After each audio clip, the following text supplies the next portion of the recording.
Hello, cave dwellers. Welcome to Center of Light Healing. Tonight, I'm going to be sharing some ideas, some models, some principles, some wisdom nuggets, some truths about purge and release. It's important we purge. What is it we're purging? Whatever is not serving you. Oh, get it out. Release it. Purge and release. Purge and release. Hello, Heather. Steve Stone. Hi, sir. Hello, Carolyn. Carolyn, I saw the other day when I made this post with this picture. You said, oh my God. Was it because of the picture or because of some sort of alignment for you with the title? Either way, I just saw your post. Want to acknowledge it. Hello, Donna Sparrow. Happy birthday. Abigail. Hi. Maria Elwood. I did say Heather. Rachel. Hi, Rachel. Hi, Tiffany. Kathleen Gatewood. Kara Hermanson Heath. Marilyn Fletcher. Kristen Davis. James Whitkus. Let's see who's in the other aspect. I do want to say something to Rachel. Rachel, if you're still here, I don't see you in the room. Rachel, if you're here, send me an exclamation point. Carolyn said, oh my God, because of the title. Hello, Michelle Gint. And Heather says happy birthday to Donna Spurrell. But she also likes the selection of artwork. Yeah, there's some really cool looking high definition cave images.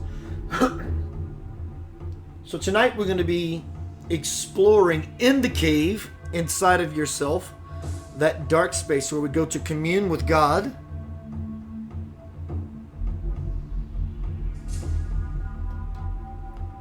We're going to go play with purge and release.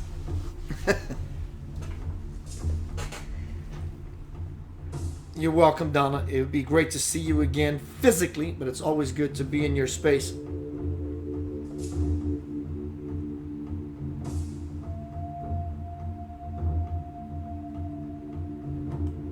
Purge and release. We can all use some purging. We can all use some releasing. Well, hopefully by the time we come to the end of our time together, I will show you. Don't know how I'm going to do that yet because I'm going to vessel it. How we can do both at the same time for a beneficial reason. For a beneficial reason. The purpose of this presentation I call The Cave. This series I call The Cave. Is an attempt by some, success by many, depending if your passion, sincerity, humility, and vulnerability are plenty. That being said, hello Angela. Take this time, everyone, if you would, please to share this out. Get my algorithm up.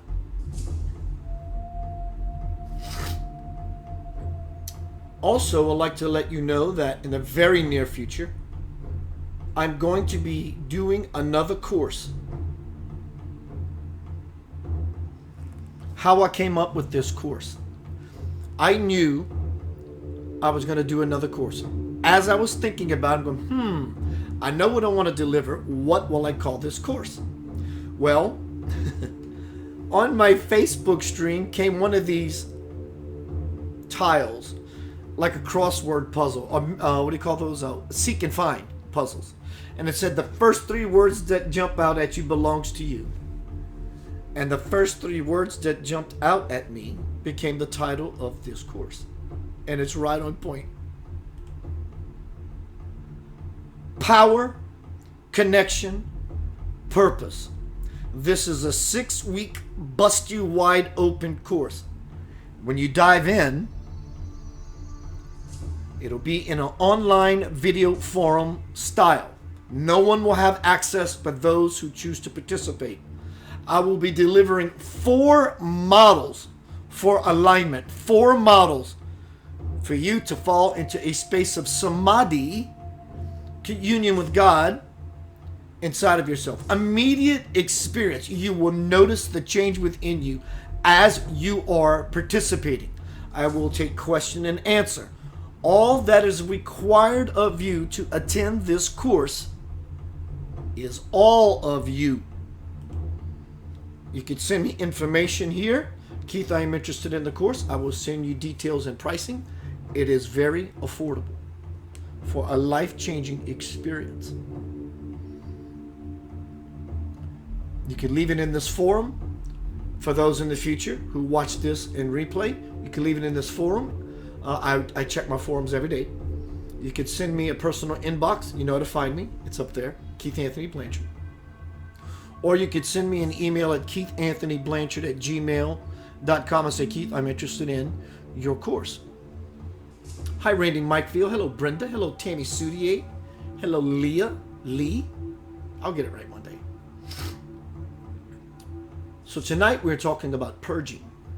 Blech. You may reference this purging to something happening in your life, and that's cool. That will work. Ultimately, let's not overlook the fact that purging has to do with you happening in your life. Silently raise your hand. Do you need to purge? Are you stuffed? Are you bloated? Have you eaten so much spiritual fast food that you're bloated? It's uncomfortable. You want to yak. You want to puke. It's an expulsion of that which you're carrying within you. You can maybe even see it as a possession. You are being possessed. Something is possessing you. Something has a hold on you. And I don't mean a demon. Actually, I do. Self-demon has a hold on you. The monkey-minded nonsense that we always speak about. The human mind out of balance. The human mind gone awry. Simply close your eyes, take a breath, and say, is there something I need to purge myself of? And simply it says, hello. It's that easy. Shouldn't it be harder than that, Keith? It's that easy. The wheel is very greasy and it spins effortlessly. Purging. Looking around you, see that which no longer serves you. You can bet it's an innermost reflection of that which you're sick and tired of. And it's effortless for us to go outside to the temporal world and say, that thing, that person needs to leave. And what in truth is, you need to leave it. And you do that by purging yourself of it, ironically, paradoxically.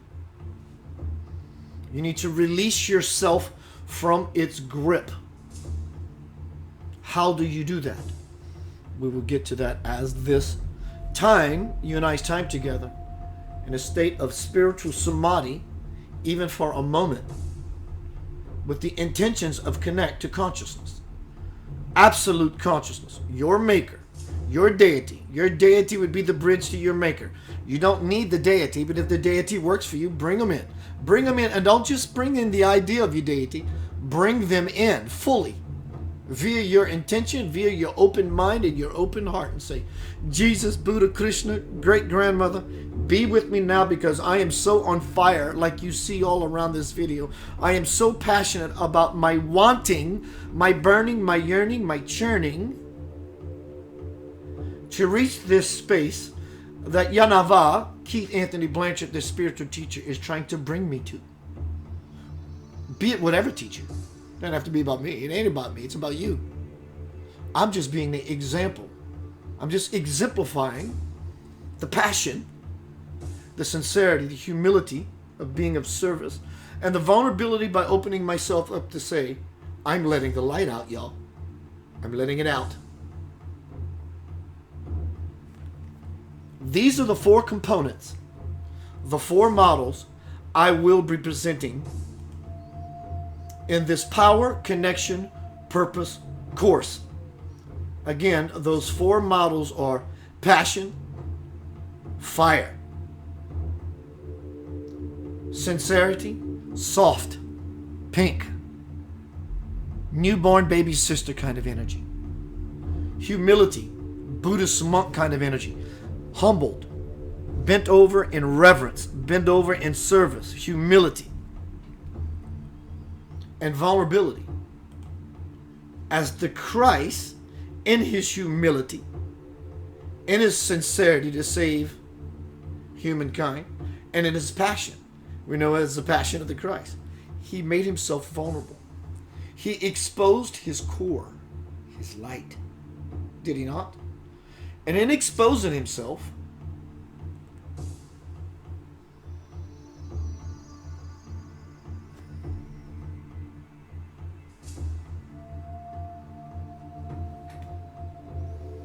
your core, heaven on earth, the prophecy, the two planes intersect here. Heaven comes down, earth goes across, and they intersect here. Through the crucifixion metaphor, Jesus showed us all something else. How many of us have caught what he was saying beyond words? He's saying, I'm exposing myself. And if you are a follower of mine, walk the walk. Expose yourself. You got to let it out. Hence purging. You have to purify yourself into the fire, the divine fire of spiritual practice.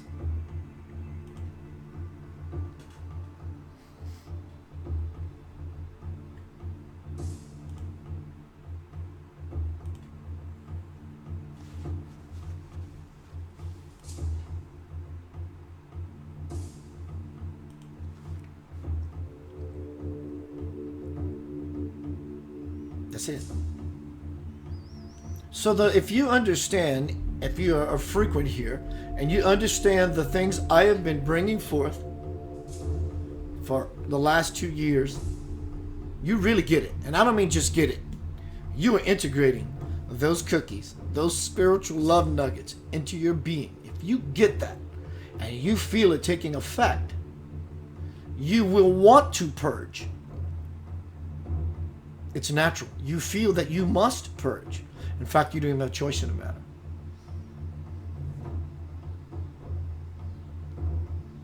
So if you are really getting at least the models that I bring forth, the spiritual teachings that I bring forth, you are in perfect placement, not only for the 6-week program I'm offering, but what I'm offering right here and right now. In the 6-week program, we're going to get intensive to the extensive level. I'm going to push you into the fire. But will it burn me? Yes, it's exactly what you want to have happen. You want the fire to burn the fleshly world, because it's transient anyway.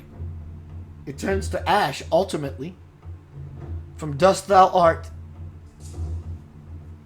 When it turns to ash, and the ritual, the fire ritualistic way about yourself, and sincerely mean it, and humble yourself to what you will glean and experience when you feel it, but you have to be open to receive it. It's all considered the fire, the cave, samadhi, the intention to commune with God, communicate with God. Absolute unity can only be found in the fires of worship. And I don't mean worshiping a deity, which is great because it creates that humility. Jesus, oh my God, I'm worshiping him, I'm reverent. Because it creates the humility that opens us up to receive. Ultimately, you're by yourself. You always have been. You are now, and you will forever be by yourself. Oh no, I'm not, Keith. There are people all around me. You are by yourself. You are processing what you call people in the world every day. but you're processing by yourself.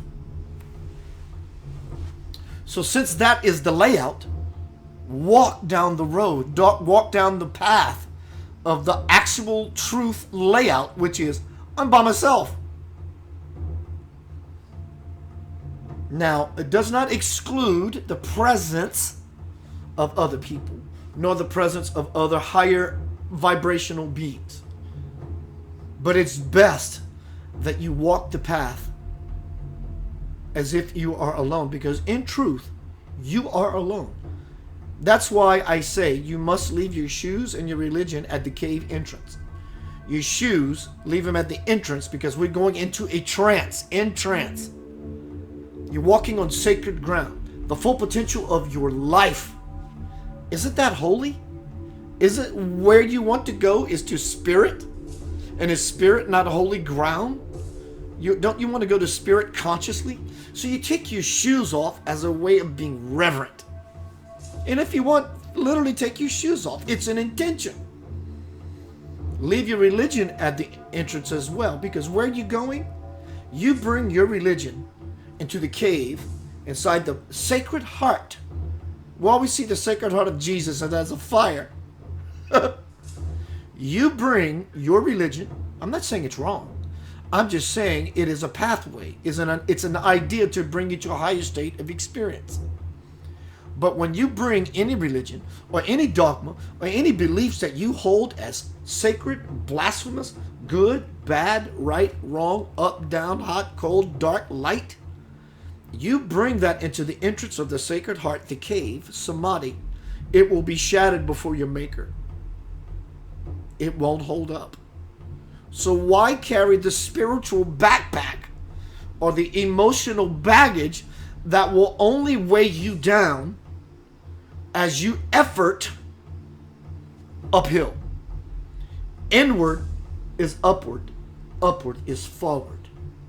Inward is upward. Metaphorically, God, upward. Upward is forward as we move down the path of our life. Outward is downward, which is backward.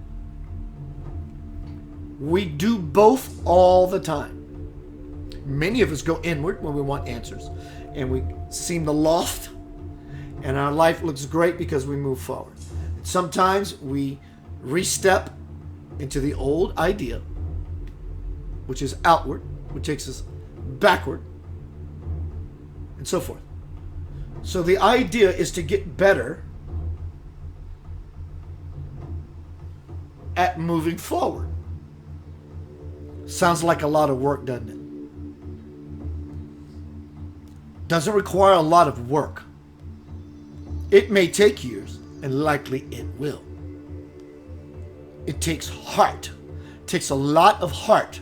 That sacred heart, that sacred eternal fire. Are you willing to jump into the fire of your life? The more heart you put into it,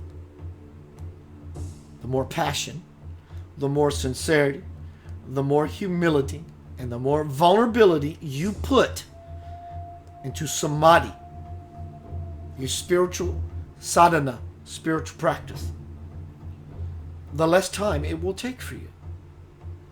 But regardless of what path you choose, the road of least resistance, which shortens your path, or resistance as long as you're intending, you're making some forward motion, requires your presence. It requires, I really mean this.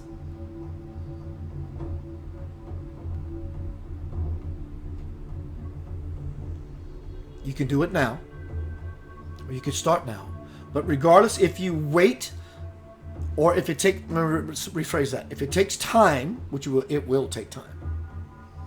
But if you live your life in a space beyond time, always being in a communicative space with God, which is eternal, which is beyond time, even if it takes a lot of time, it won't feel heavy like time does with drag, dread, and gravity. Because you're living constantly in an eternal space, an infinite space of being with God, it now becomes simply joyful and blissful. And you don't require a goal that you have to meet. because you're in the fire. You're simply in the fire. Hi, Krista. Hi, Robert. Robert is always a funny guy, but I love it. He says, crabs move sideways to move forward. Hello, Rhonda, Kimbrell Sales, Pri, Joey Sehan, John Talbert, Terry Stringer. So tonight we're talking about purge and release. I'm going to take a short pause. I'm going to do some breath work. I'm going to intend to fall further within myself. I have a passion. I have a fire in me. I love seeing people illuminate. It's why I came to the earth. First to illuminate myself. And now that I'm full, I need to purge it. If I don't, I'm going to explode. I have to always make room for a new. And I do that through release. I purge and I release. I take in spiritual nuggets from spirit because I'm always in the samadhi state. Or as much as I can. So I have to regurgitate. And I don't mean regurgitate as in putrid or anything like that.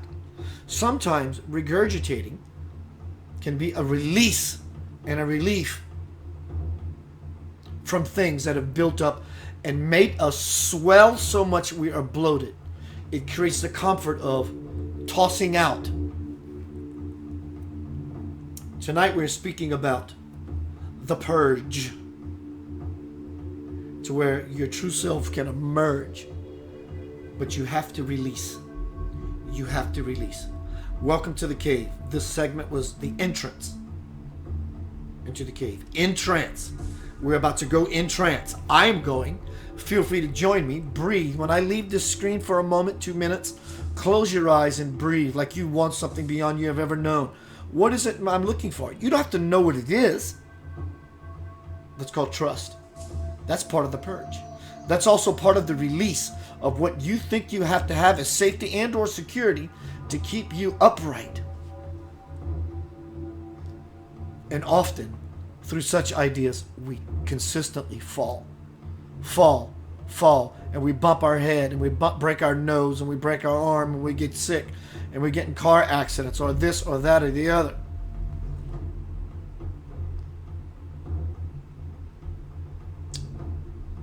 Welcome to the cave. Warrior mode next. Pull out your drum. If you got a drum, pull it out. Beat your chest. We're going primal. Primal, why? Because you are an ancestor of spirit.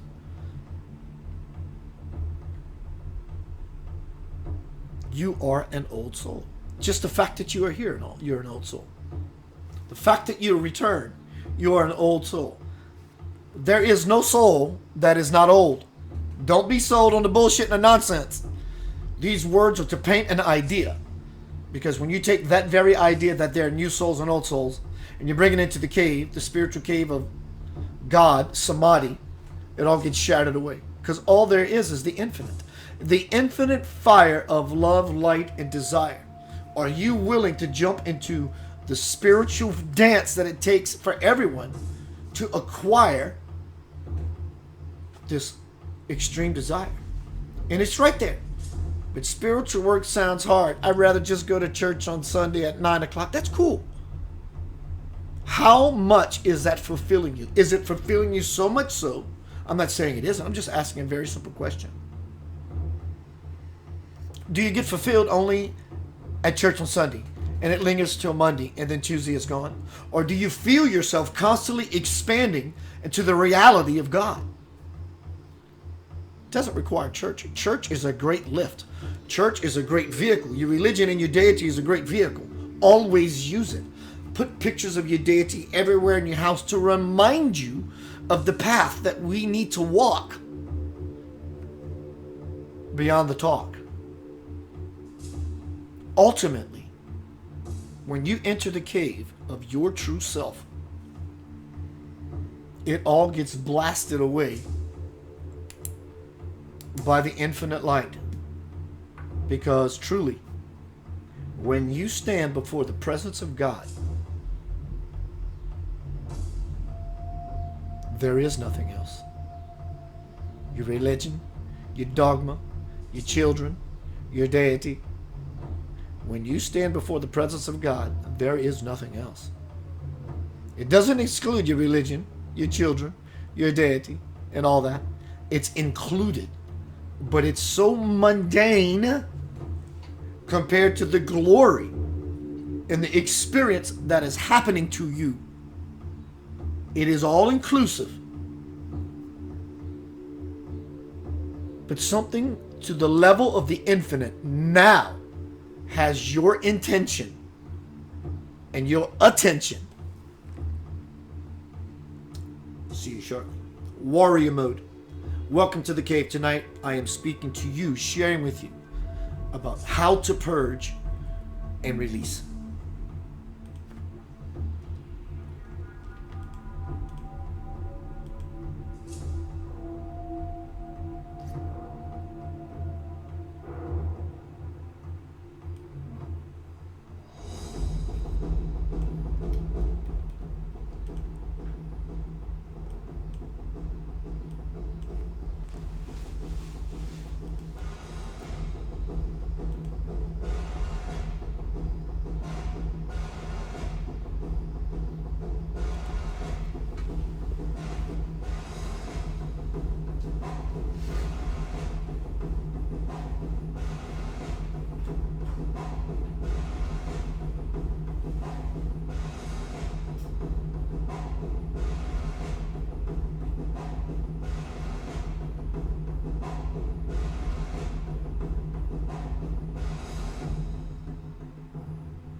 Welcome back.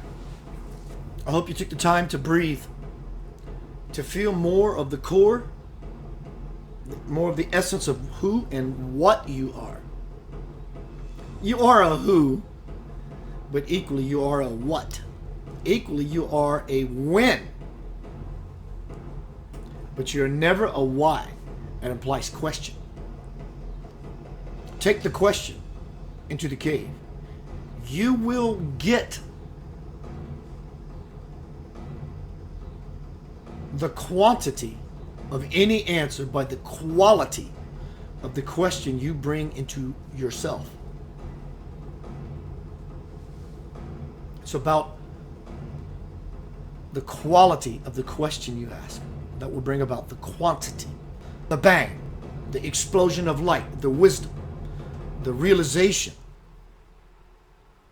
the sensation beyond. Most people think the word bliss is someone who is just over happy. Someone who's really happy, they're blissful. That doesn't not even compare. The reason they think bliss is just a word is because they have no reference point. They have never experienced bliss.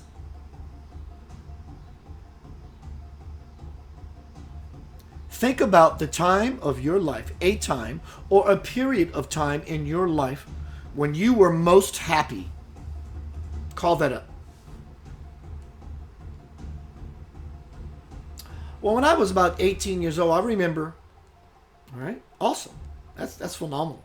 I can call up a few as well. That's awesome. Grab the volume knob of that and turn it up. And it doesn't stop at 10. It just keeps going up and up and up and up. Bliss is a reality that does exist. These spiritual beings who live in Himalayan caves or wander into a desert or wander into the wilderness to have communion, absolute spiritual samadhi, unity with God. You know why they're doing it? I'll tell you why. Not because they're trying to relieve stress and have peace. They're going for bliss. They're going for ecstasy. And along with bliss and ecstasy comes all the bells, all the spiritual bells and whistles. Infinite knowledge, omniscience, omnipresence, omnipotence. But these are not the goal. Falling inside of yourself into the cave is the gold. That's the mother lode. But we have to learn to get out of episode. That's what we're talking about tonight. Purge and release. Let's say hi to those who just arrived.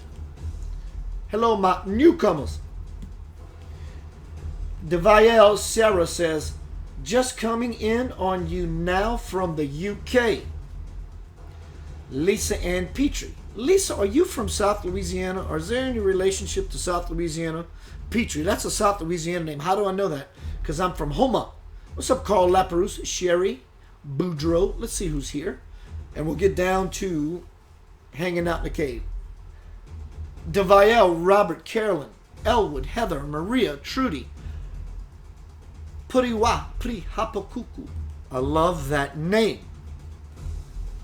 So, in order for us to understand, including myself, more fully what purge and release is, this came by way of a new Facebook friend request from someone, I don't remember her name. When she shows up, I think it's Cooliz. I saw in the stream yesterday, she said, this spirituality is tough. I'm in it all by myself, basically. I'm paraphrasing, and I don't know what to do. And I said, I'm always here to help. What is your quandary? She said, purge and release. What's up, Potsy? And I said, fantastic. That'll be my next presentation. She said, fantastic. I'm waiting for her to show up. So it's best that we truly understand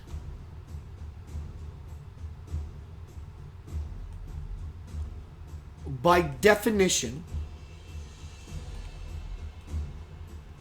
what purge and release actually means, so we can have a handle on it, to grasp it, but we don't want to hold too tight.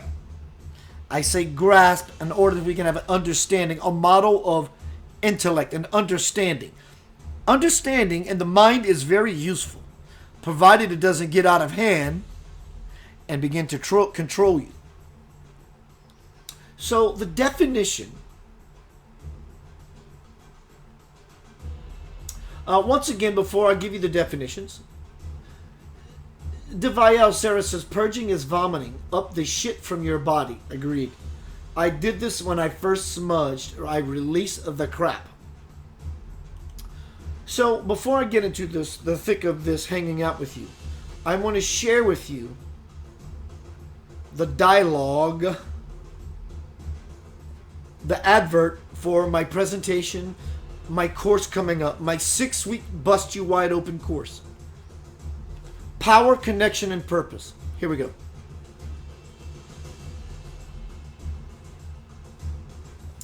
I'm speaking with Spirit. I see you have a question, Keith. Write it down and I shall offer some insight. And I asked Spirit, what have I really been seeking all this time? Spirit says, you have always been walking, excuse me. You have always been a walking question mark, my friend. Now that you have sincerely asked for the truth, I shall gladly give you some answers. What you have been looking for, Keith, is your own eternal, internal life fire. But because until recently you were looking for love in all the wrong places, you have fallen short of fulfillment. Your obsession with things external has taken over and left you feeling alone and unguided. Your belief in lack has driven your ego wants, urges, and addictions. By overlooking the spirit within yourself, you have been unable to fully realize that it is you and you alone who have held the key to your own bliss. Purging implies a holding on of things as to why I'm going to purge. You cannot argue with that. I'm me, whoever you are, and I'm me, Keith. But I want to purge this stuff. So that it implies I've been holding on to a something or a someone as to why I now choose to purge it. Purging also implies an unconscious trying to be in control of things. Because I've been hoarding this thing as to why I realize I've been hoarding this thing as to why I realize I'm now going to release it. Tonight's presentation, or tonight's time with you, is called Purge and Release. I've been holding on to this thing I now want to purge. If you weren't holding on to it, when a said event happened, it would have passed right through you and have said, God bless you, I love you, thank you for reminding me of the importance that I am. But we held on to it. So we grab it because we think it's important and it means something only to teach us a valuable lesson that we can soon toss into the fire.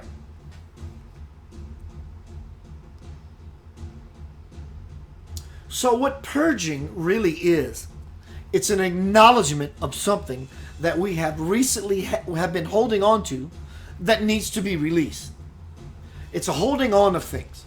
So in order for us to truly understand what purge is and release is, we refer to the greatest spiritual book that has ever opened on this planet. You mean it's beyond the Bible and the Quran and the Torah or and the Bhagavad Gita and all that? I'm saying yes. It's called Webster's Dictionary. Because all human understanding and the resource for human understanding is found in Webster's. Is it not? It clarifies everything. You have an issue, go to Webster's. It says clarity means this. You have an issue, go to Webster's. It says purging means this. You have an issue, you go to Webster's, you insert that word, it says it means this. But we're going to look at the definitions of purge and release. Hi, Yusuf Khan, my bro. Hi, Janet. So let's understand fully what purge and release really is. The definition of purge as a verb: rid someone or something of an unwanted quality, condition, or feeling. Bob had helped purge Martha of the terrible guilt that had haunted her. Definition number 2 under a verb of the word purge: remove a group of people considered undesirable from an organization or place in an abrupt or violent way. Not that the people are violent. You're the one that's violently saying, I'm done with this. This is just not good for me. I'm done. That's violence. It doesn't mean you're violent in a bad or negative connotation. Like the word agitate. It sounds bad. But when you put your clothes in the washing machine, your clothes are agitated. It's implied a harsh cleansing of things. Definition of purge under verb 2. Remove a group of people considered undesirable from an organization or place in an abrupt or violent way. Quote, he purged all but 26 of the Central Committee members. Yes, Devael, it could be a dark entity. I will get back to that. I'm glad you brought that up. You may not like my response, but it will be powerful if you lean into what I want to offer to you, okay? Because I love you. I care. I'm not trying to show off. I'm not trying to be this or that. I want to divulge some very powerful things for you surrounding that idea so you can purge yourself of that idea so you can live in the release of it all and live into that blissful fire I've been talking about. Hello, Sarisha Sandhu.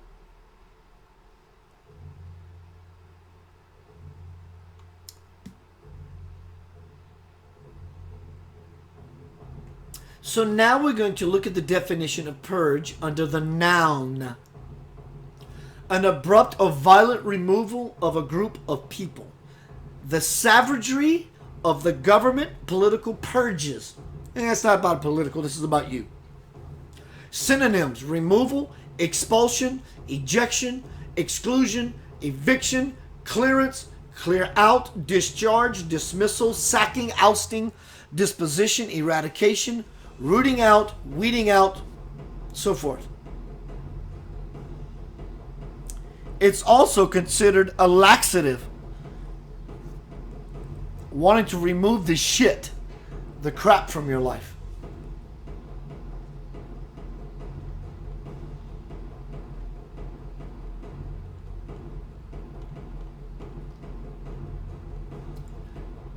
Devael says she's listening. I think it's a her. I hope. Forgive me if it's not. Robert says purgatory. It is purgatory, sir. That is what the fire around this video represents. Hello, Mitzi. Hello, Janelle. That's what this fire represents around this video platform. It represents the purgatory where we just kind of float and my life is okay and it's not okay. And as long as it doesn't get any worse, I'm okay with that. So many people find comfort of being in purgatory. I don't.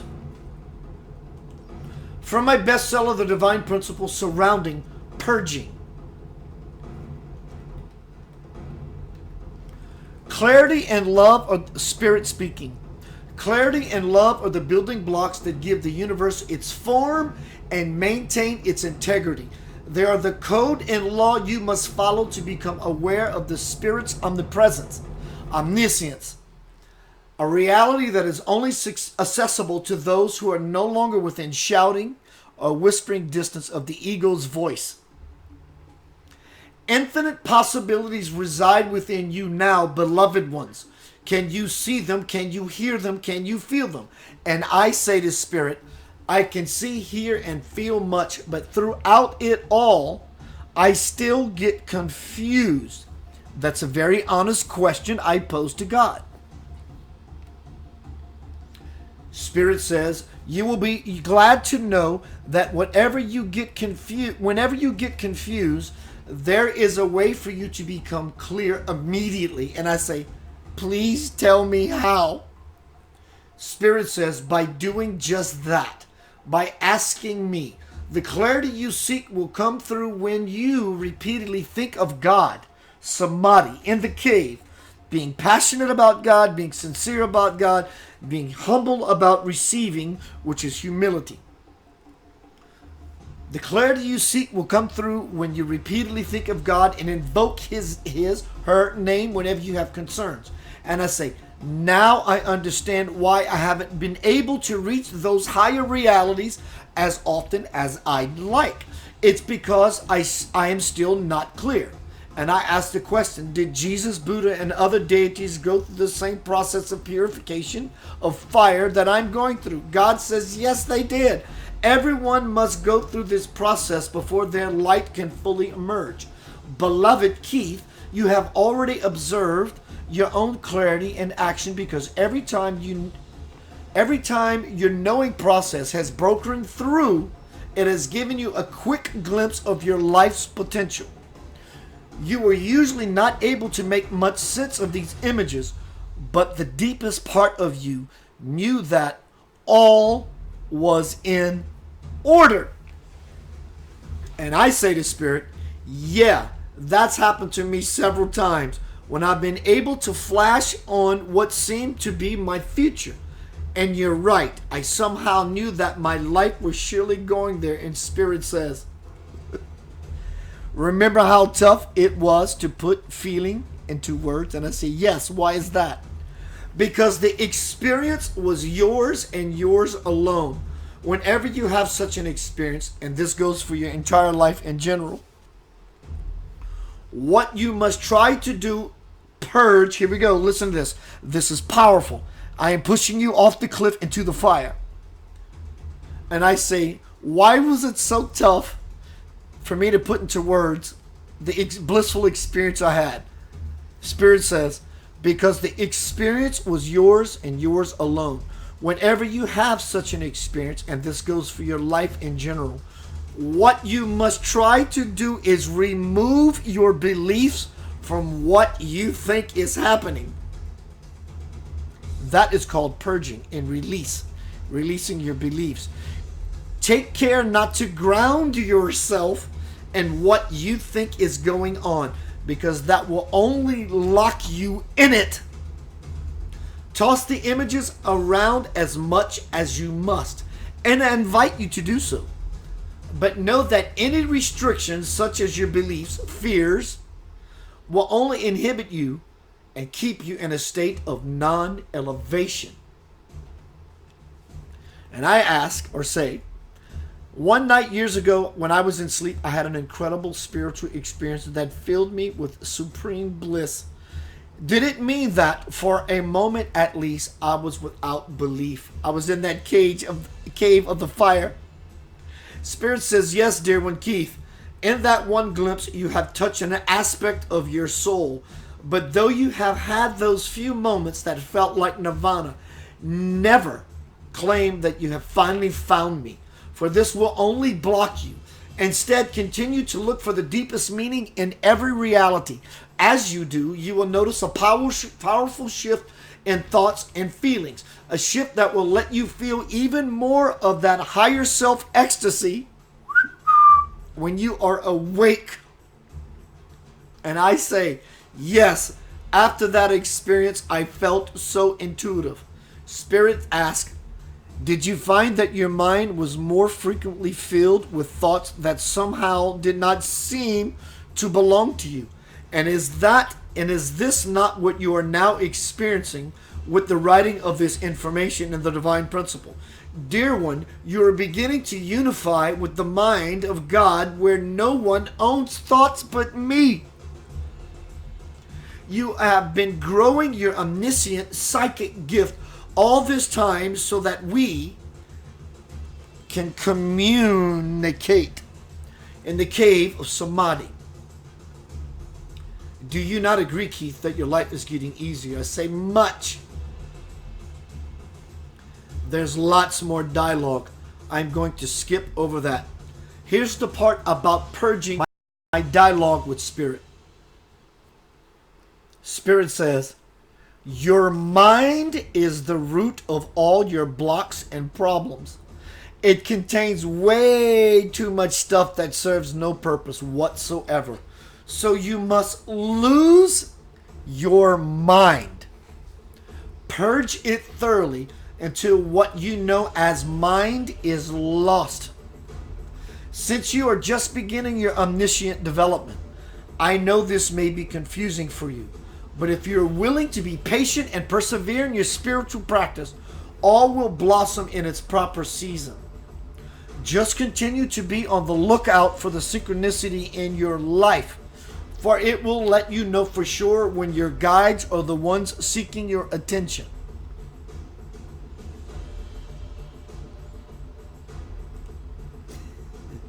Hello, Roxy. Love is a battlefield. It is, Robert. Very great analogy.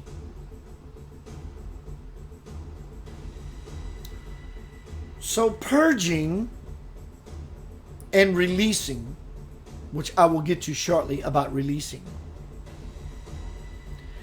is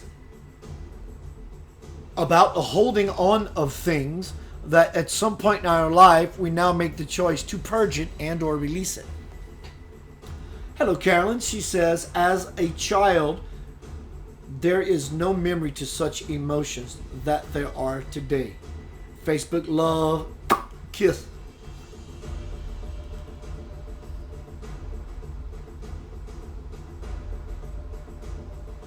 Purging is not purging someone out of your life. It may take that, guys, and it's okay if you use that analogy as a stepping stone to take you to another place. But it is not the reason you are, quote, stuck. It is not the reason that you are bogged down in mire. It's not. You have made choice after choice after choice after choice that made you moist, moist, moist. In fact, you masturbated over it. You loved it. You loved this situation. You loved this person. And that's beautiful. We all have beautiful situations in our life. We all have intimate relationships with people. And we make love to that. And that's beautiful. It's called life. It's called being a human being. But when being a human being nullifies, cancels out any form of ecstasy that you are due and deserve and is your divine birthright, it is still your divine birthright to choose to play in that arena. Is it bringing you the happiness at least in your life? And once you get solidly planted in happiness, then you can aspire towards something greater, which is joy. Joy is always the presence and the evidence of God. When we understand that, oh my God, I'm joyful. God is everywhere. God is the generator, the source of joy. So I am actually at least in it, or at least a part of it. When you start shifting into bliss, you start submersing yourself because you're drowning in the divine ocean. And I don't mean a violent drowning. I mean, I'm drowning by choice because I want to lose everything, including my life breath, that breath I took every time I thought about things that did not bring me joy, to take a new breath. I had an experience many years ago, an out-of-body soul travel experience. I was in the ocean. And I could breathe. And I'm under the water. I'm in the ocean and I can breathe and I'm under the water and I am conscious. Fully illumined consciousness because I knew I had a body laying on the bed sleeping. And over me appeared a great blue whale. But it was a new type of breathing. It wasn't breathing as human. Because when I asked myself, don't I need to catch my breath? I'm under the water. And I realized in my consciousness, in the fire, I don't need to breathe. It's a new way of breathing. I have to release that. I have to go. I have to purge myself from this monkey-minded idea because now I'm under the water in the divine ocean to experience this majestic creature. The analogy sticks. It's a new way of being and seeing and breathing. It's almost like a brand new teething as in infancy. Your entry into the cave from slave to brave. That is what will save you. It's not church on Sunday. Church on Sunday is an expression of celebrating your Creator, which is beautiful. Never not do it. Always be in church on Sunday to celebrate your humanity with other people and the way that you worship your spiritual path with your deity. It's all love, light, and powerful. Again, when you enter the cave of what you really are, it will be shattered.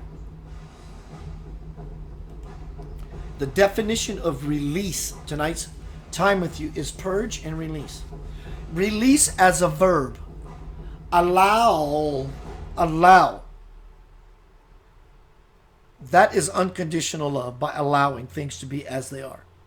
Allow or enable to escape from confinement. Set yourself free. Release. I'm releasing and I'm purging all this dark stuff that I choose to cling on to, or have been, for the last whatever long in your life, weeks, months, years, decades. I'm done with it. I'm purging myself and I'm releasing myself from it. Not out of irresponsibility, but conscious responsibility. Consciousness, which is the ability to respond. Response able I am. And I'm now setting myself free. Synonyms: set free, let go, allow to leave. Allow that person in your life to leave. Allow that situation in your life to leave. Set, let, turn loose, let out. This is a word. I just grabbed the definition. Liberate. Not only you liberate the yourself first, you liberate the other person to be free. Set at liberty, deliver, rescue, ransom, emancipate. The action or process of releasing or being released. A campaign by the prisoner's mother resulted in his release. From the divine principle under the idea of release.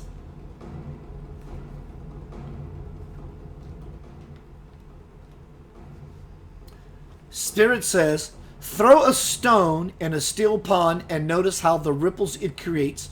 The moment it hits the surface, always spread out to the edge of the pond and then returns to the center from whence they originated. The pond's water represents the universal mind. The stone is your desire. All the intentions, clear or not, that you have ever tossed into the cosmic ocean will come back to you in the same way those ripples do. If you are clear mind, when you throw that first stone, your intent, you know there is no need for a second stone.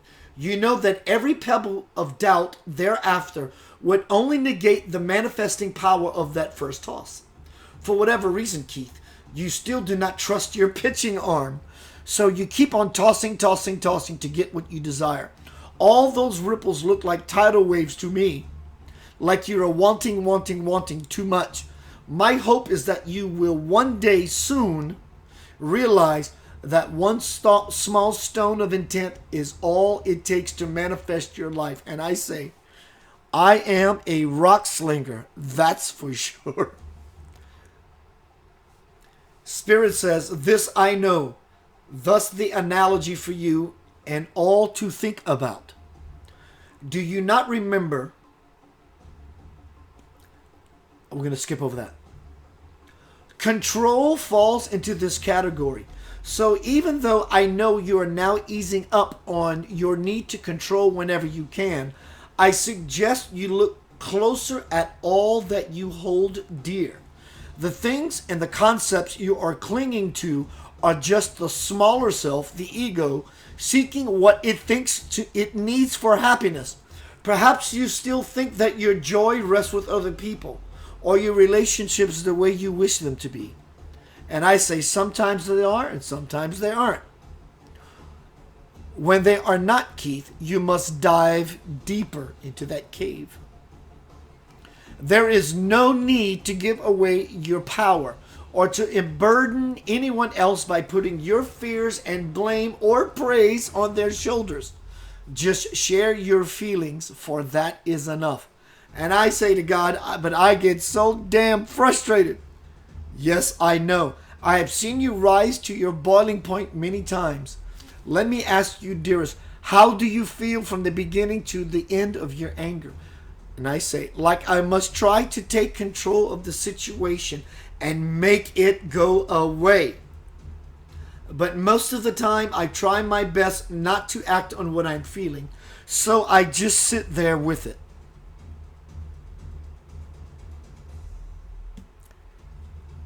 And Spirit says, and how is that working for you? And I say, evidently not so hot, because I still run into the same situation a lot. Do you not see, Keith, how every time this happens, it means that you are mired in one of your illusions, and how every one of those illusions is also an opportunity? I say, yes, I do. But how do I move out of the illusion and into the opportunity? God loves those delicious questions. That is called a real question that God will answer. It comes from the heart. The heart is open. It's pure. I will repeat the question so you get an idea of what such questions are that require such quality that will bring about soul quantity. Here is the type of question. God says, do you not see, Keith, how every time this happens, it means you are mired in one of your illusions, and how one of those illusions also, every one of those illusions also is an opportunity? And I say, yes, I do see it, God. But how? Not please take this away from me. But he wants to empower you, us, we always. But how do I move out of the illusion and into the opportunity? And Spirit says, you already know the answer to that, Keith. You do that by doing what? And I say, by letting go of it. Ah, yes, grasshopper. I suggest that the next time you feel that overwhelming need to control, attempt to control yourself instead. And I say, huh? Letting go through control? That sounds contradictory. And God says, yes, but it works. You may feel panicky at first, but not for long. I assure you that because once you get used to this inverted dynamic, you will begin to notice that your resistance disappears. Beloved, I assure you that the more you practice controlling your need for control, the more proficient you will become at it, and the more you practice, the more you will see how much more you are able to get out of losing control than what you were trying to get through control, and the benefits will be so much more to your liking.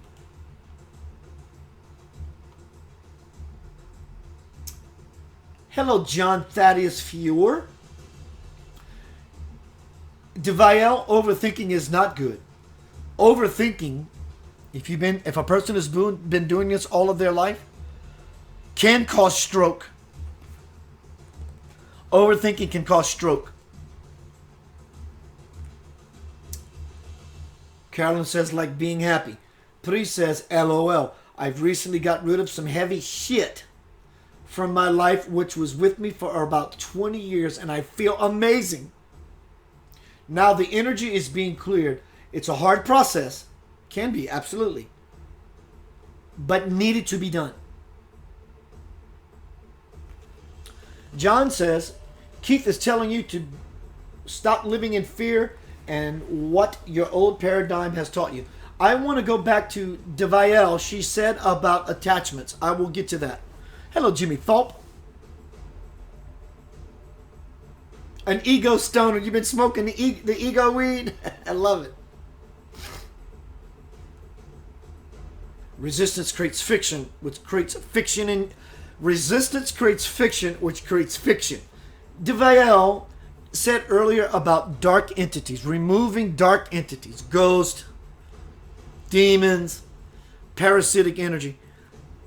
Devael, I understand that, and I hear you. I'm going to give you that. Okay, so now that we're on the same page, yes, there are heavy influences around us.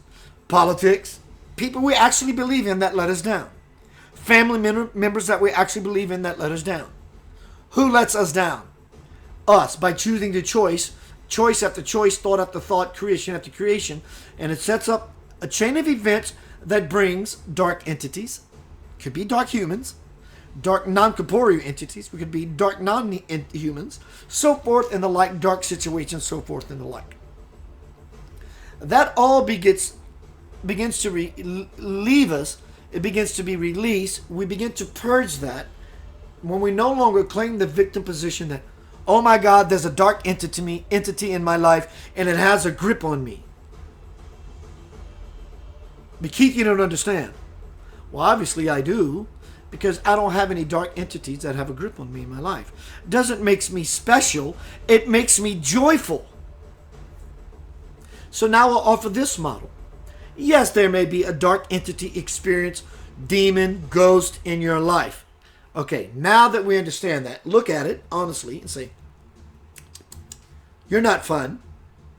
It's my responsibility because I have the power to exercise you, purge you, release you from myself because God lives in me. What other power do I need to exercise my spiritual muscles to make them bigger, but also exercise like exercising something from your experience through the purge of letting the bullshit and the nonsense go from yourself. And it takes everyone else that we have pointed finger at, because we are perfect at assigning people roles. My name's John Doe. Hi, John Doe. My name is Keith Blanchard. Hi, Keith Blanchard. Now that I met you and I know what you're capable of and not capable of, I assign you with a role. And when you don't act out that role, I'm going to hold you in contempt.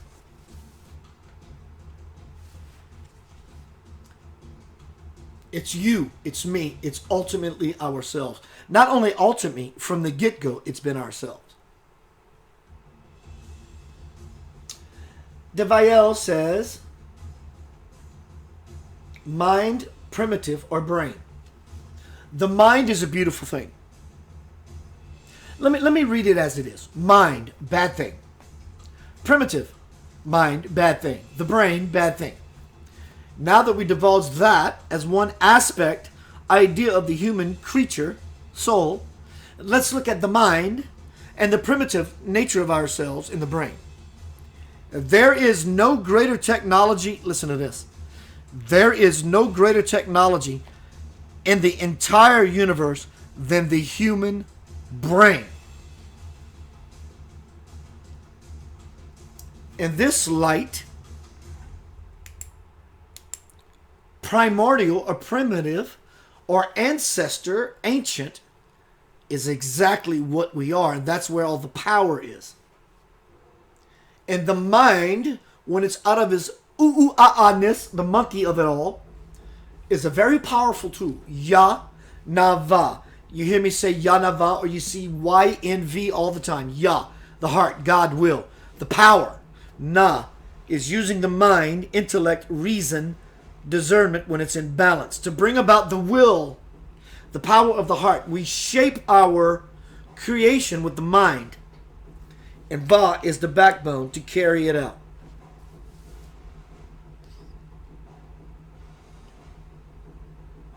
Robert says we do not need to carry our thoughts like furniture.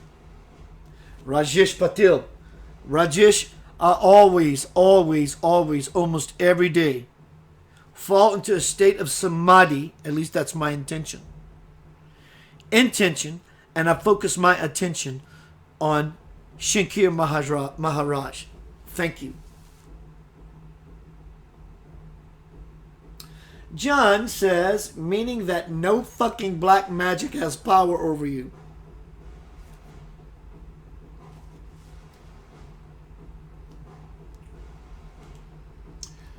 So tonight, we're hanging out in the cave. Why the fire and all the over-the-top theatrics? Because I like it. It's fun. I like fun. Fire, representative of the divine spirit that burns everything in the world that's transient. Hence the ash on my forehead with an intention to open up my eye so I have the ability to see everything that's in my heart. Why the candles? All of those candles are imbued with intention. Why this around my neck? Because it's been blessed by a God-realized man from India. Why the ash in my forehead? Because it's been created spontaneously out of the hand of Satya Sai Baba. So all of this presentation is a way for me, every time I present,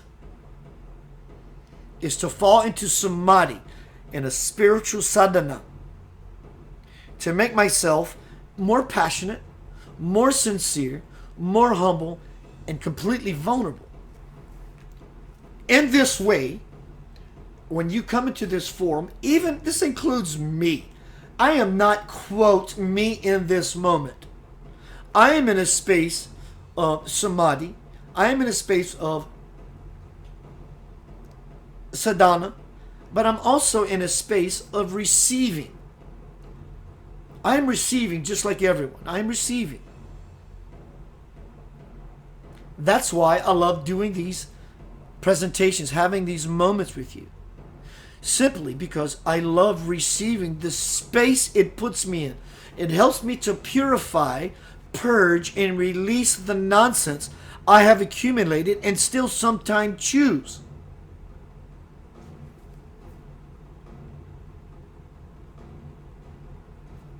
Your life is a divine fire. Are you living in it? Yes, John, it's a way for me to fully express myself without limitation, that I can purge and release.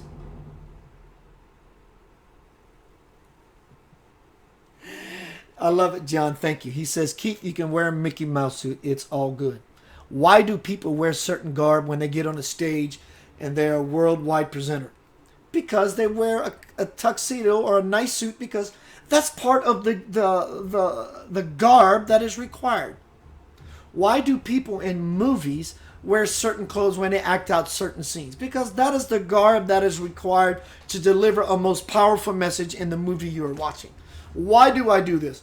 I do it with intent, because it brings me joy. I like creating. How else can I be more powerful in my teachings and my love as a gift and a gesture to you? Karsa Ann, Nori Love. I am going to be interviewing Nori Love, I believe, Thursday on Center of Light Radio. Shasha. I'm going to be right back. First segment was cave entrance into the cave. This segment has been warrior mode. The fire in you.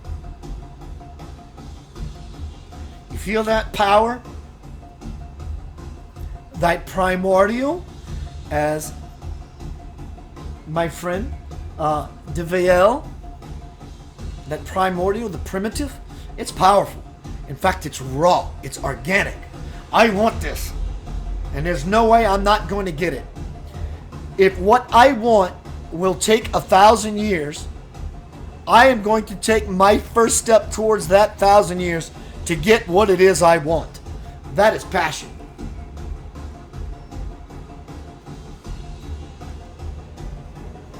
I will be right back, and we're going to go into spirit mode. I'm going to go into vessel. We have always been in spirit mode. Your life, every day, even when we go into unconsciousness, is spirit mode. We want to be in conscious spirit mode. Close your eyes. Take in this beautiful music. It will bring you into the cave, into the sacred heart, into the fire that you are. Listen to this. Breathe. Close your eyes. And 10. In samadhi, touch God as best you can. That's all you need to do is intend. Will I? How will I know? That's nonsense. Just intend. Your intention is imbued with God. And as you bring God through your intention, so you will find yourself in God in its lap. It's not a mishap. It is the juice, the nectar, and the divine sap. I'll be right back after this small gap.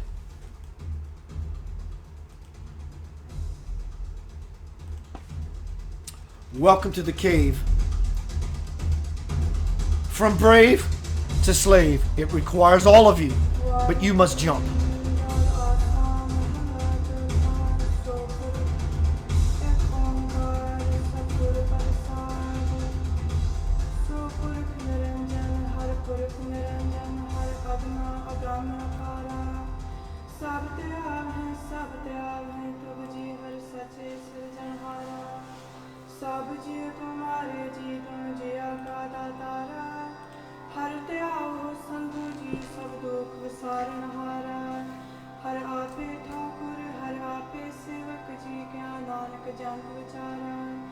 तू गट गट अंतर सर्व निरंतर जी हर एको पुरख समान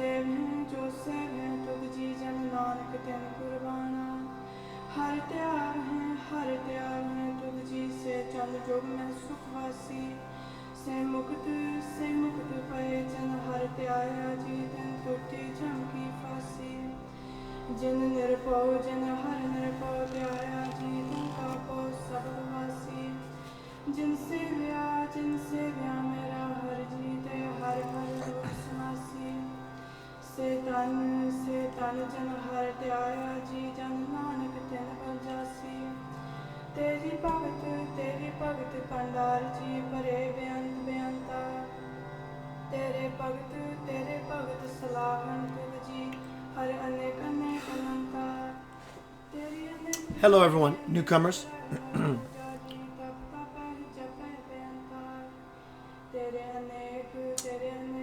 Hello, let's see who this beautiful soul is. I love your name. I'm going to go find you right now, and there you are. And you don't have an allow friend request button. Sing Woo. What's up, my bro? Sing Woo. If you are still here, Sing Woo, please send me an exclamation point.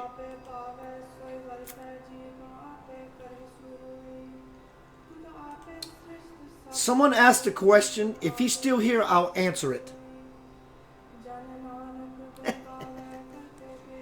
Sing Woo, send me an exclamation point and I'll answer your question if you're still here. He asked the question, do I believe the earth is flat?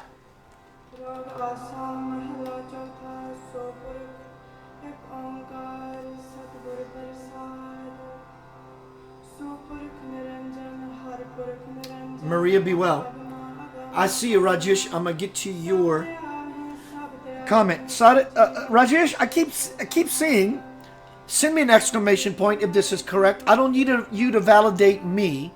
I would like to know simply if this is correct for you. When you go into a space of samadhi with me here, with Shankar Maharaj, do you feel him tapping on your third eye literally with his finger? Like this? I got that when I was in the bathroom, that he's constantly tapping on your third eye.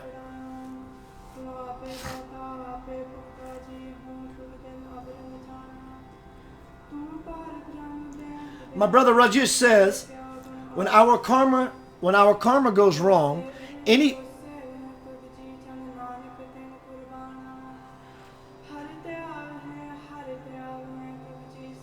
I'll read it as it is. When our karma go wrong, any being is pushed in dark circles of life. Dark powers are like stars surrounded by darkness. Add the creation is such. We get what we believe and have faith in. Yeah, totally.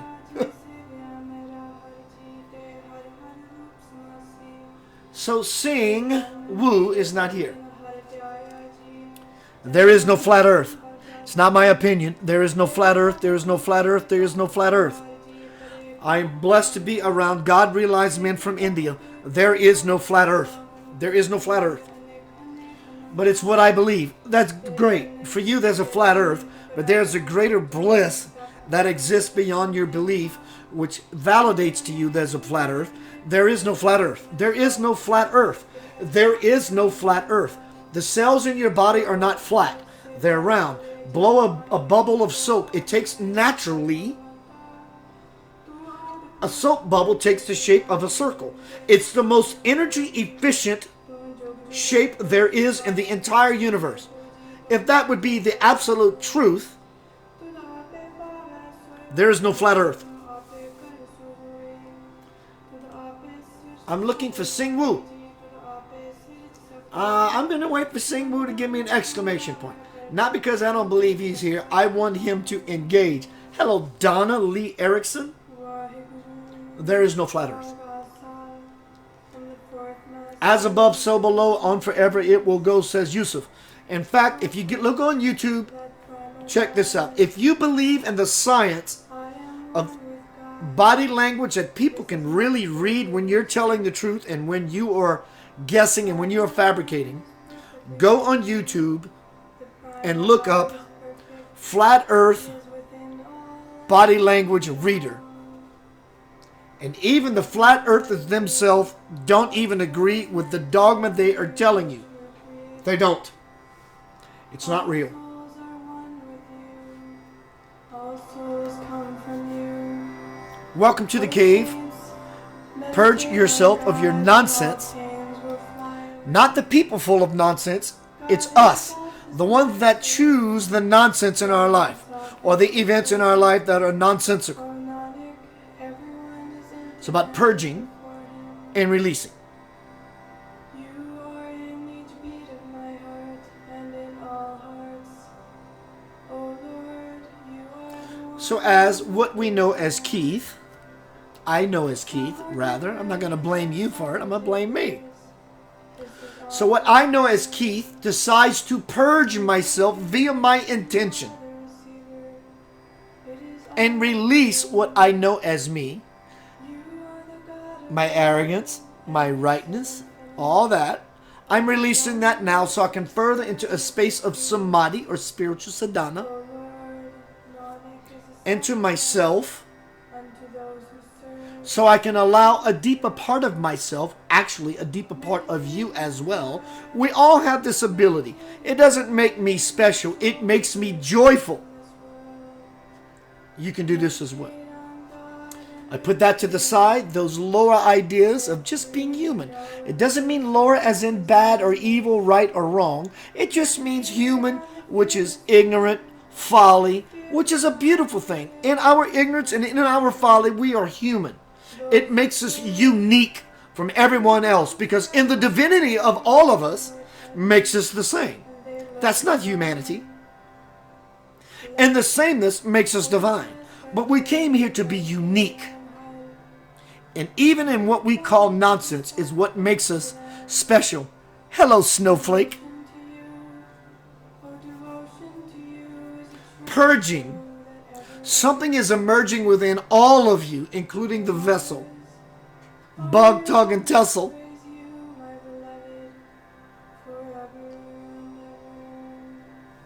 When you go at your life that you claim is ridden with stress and strife, know that you are inviting the same thing. How much so? Let me explain it to you. Claiming that you need to purge so something could emerge, release that you can find ease, is automatically putting you and yourself into quandary. I am the one that is holding on to things that I must purge. And in so doing, there you sit. As the one choosing now to purge yourself from an it of it all. It's not as large as you think. It's actually quite small. So what does it require from me, Spirit? It requires you to feel it and hear it. Just stop it. You create the whole universe. You destroy it and you create it again. Back to that simple place of nothing. No thinking, no anything. Nothing, no thing. Therefore, there is no purging required. No releasing required. It may appear and may be purposeful that you carry out these ritualistic practices as you move down your future timeline, which I tell you does not exist, but you are human living in the duality of it all. But it goes really from large to small.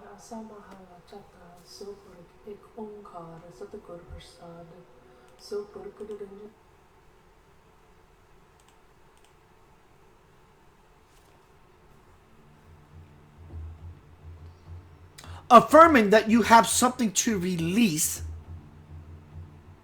and purge should show you, dear one, that what you need to purge and release is your idea that you have something to purge and release. This sounds like semantics. Of course it does. Good for you that you recognize the idea and the understanding of semantics, because you're the one that is constantly playing that game on yourself. Yes, by all means, purge and release, to the point that you realize there's nothing wrong with me being human.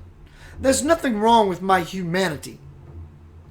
And maybe simply all I need to do is purge and release myself from the fashions of everything I have concocted in my own monkey-minded nonsense.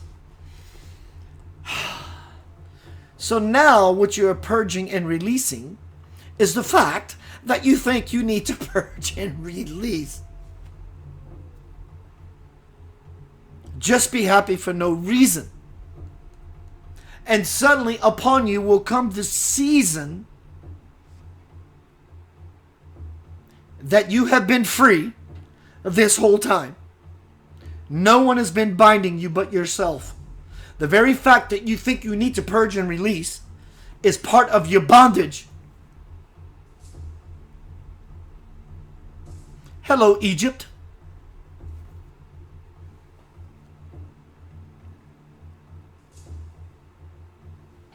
Do you understand? It goes beyond what you think. So simplistically, so much so that you have been overthrowing those things that simply want to sing to you. To say, you're not in trouble.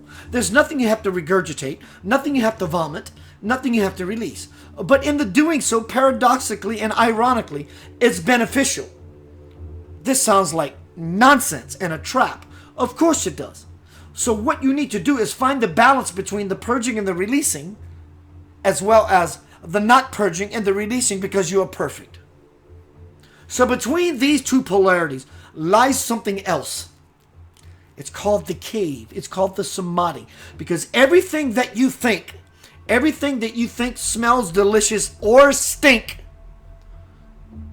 will dissipate into the cave of yourself. That's called samadhi. Anything you think is real or not will be shattered before the Creator that you bring. So your life of spiritual evolution is so simple. What you truly need to purge and release yourself from, in all honesty, is your belief in difficulty. Difficulty automatically includes time. That's not what you're looking for, is it, dear one? What you're looking for is space. Fall into the space of removing yourself from the purging and the releasing of it all. Ironically, paradoxically, you will find yourself purging and releasing it all, even your monkey-minded nonsense and ideas and dogmatic views of your purging and your releasing. There is nothing else. Spirit has brought forth to you through this platform and many others and many other people the third component, which is beyond the right, the wrong, the good, the bad, the holy, the blasphemous, the light, and the dark. What is that third something? That third something is called the Christ. It is the rising of this phoenix within all of you. Are you saying, Spirit, that my life can be that easy? I am already telling you that you have been overlooking it, because you deliciously chew on the, how you might say, on your planet, on your plane,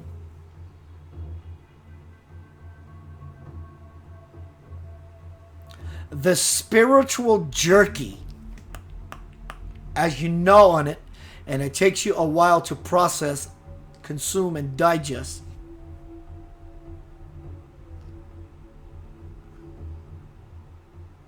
It's beyond anything you've ever thought. In fact, you can't think that expanded yet, but will if you allow yourself to fall into the still. What is the still? It's the new possibility. And suddenly, through the silence, the new world appears. So again, what do I need to adhere to? Nothing. There's nothing you need to adhere to. And in so doing, you purge and release. God bless you.